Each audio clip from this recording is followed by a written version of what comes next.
Majors and Dr. Chan, good morning and welcome to our fellow talk. I am Seminarian Warren and Mishona, and today we're going to discuss a wonderful Filipino epic of Ifugao tribe entitled Hudhud ni Aliguyon. The epic talks about the concept of rivalry, fellowship, and intermarriage. But before we proceed, we may consider the question in our modern times. Why do we need to learn from epical stories in order to understand the concept of rivalry, fellowship, and intermarriage? Well, because the story reflects the real life of the Ifugao group and how they live and philosophize. In the beginning of the myth, Aliguyon, out of rivalry towards another tribe, was taught by his father a lot of things, including how to fight well and chant a magical spell. Supporting this point, Fisher and Weiss says, rivalry is what makes us strive to be superior to others in some respect. In other words, a kind of competition that involves a long-term self-development. Thus, rivalry does not only cause conflict, but the desires to become someone excellent, like Aliguyon and Dinuyugan.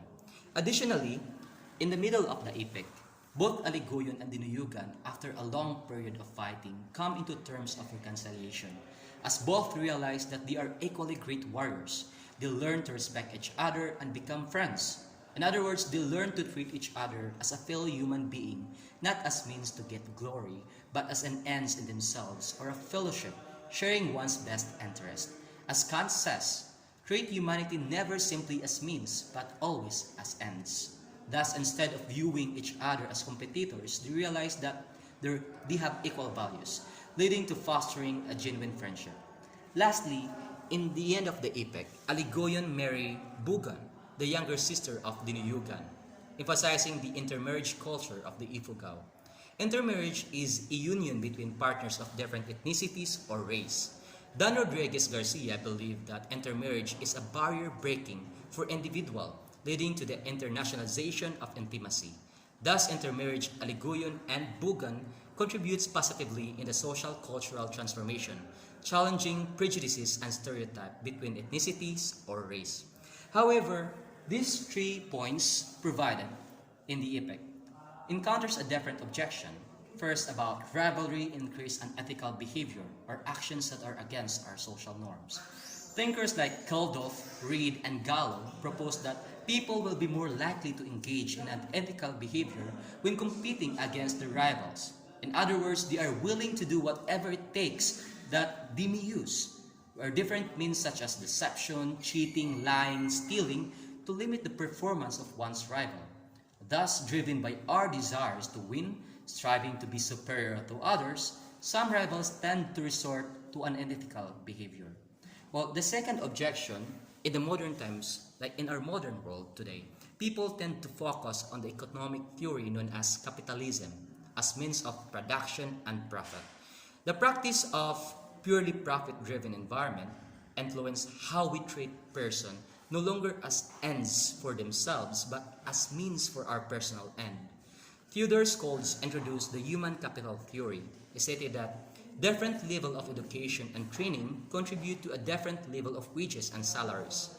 The more knowledge, skills, and ability, the more likely to get a better job.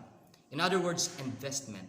A more educated and better trained person you are can supply a larger amount of useful productive effort than one less education and training. Thus, the individual are now considered as mere means and assets or capital for the economic growth. Third is the bachelor arguments. This objection targets the intermarriage. Don Muller argues that intermarriage in the absence of mutual love is a mistake, where the intermarriage in Ifugao is influenced by their customs and traditions, where it is not uncommon for the elders or parents to process the arranged marriage between the two tribes. In other words, it leads to a forced marriage, that a person is expected to get married against their will. Thus, marriage outside mutual love is a mistake, since it is bound to fail, and the couple only to suffer from the lack of intimacy and commitment. Now, to counter this objection, 3 answers are provided. First is rivalry does not necessarily lead to unethical behavior, since behavior depends on the individual moral compass or value.